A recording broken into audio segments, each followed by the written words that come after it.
நீ செய்யற உதவி கண்டிப்பாக பல மடங்கு உனக்கு திரும்பி வரும். இது பிரபஞ்ச விதி. அமெரிக்கால ஒரு பையன் அவங்க பாட்டி வீட்டுக்கு நடந்து போறான். மயக்கம் வருது. ஒரு வீட்டு கதவை தட்டி தண்ணி கிடைக்குமான்னு கேக்குறான். கதவை திறந்த பொண்ணு முகத்தை பார்த்தா பசியா இருக்கியே உள்ளவா அப்படின்னு ஒரு டம்ளர் பாலை கொடுத்துட்டு நீ சாப்பிடு நான் சமைச்சிடுறேன்னு சொல்றான். இல்ல இந்த பால் போதும் நான் கிளம்புறேன்னு சொல்லிட்டு அந்த பையன் கிளம்பிட்டான். பல வருடங்கள் கழித்து அந்த ஊர்ல ஒரு பெரிய நோய் பரவுது. மருத்துவமனைக்கு நிறைய பேர் சிகிச்சைக்கு வராங்க. ஒரு பெண் வர்றாங்க, நோய் முற்றி போய் வராங்க. மருத்துவர் பார்த்துட்டு நான் குணப்படுத்துறேன் இவங்களன்னு சொல்லி சிகிச்சை கொடுத்து குணப்படுத்திட்டார். இந்த பொண்ணுக்கு லாஸ்ட் நாள் அந்த ஹாஸ்பிட்டல்ல இருந்து கிளம்பணும். பில் எப்படி பே பண்ண போறோம்னு தெரியல.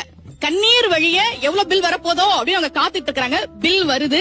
அதுல எழுதியிருந்த வாக்கியம் உண்மையாக அமெரிக்காவில் நடந்தது. இந்த மருத்துவ சிகிச்சைக்கான பணம் பல வருடங்களுக்கு முன்பாகவே ஒரு டம்ளர் பாலாக எனக்கு தரப்பட்டு விட்டது.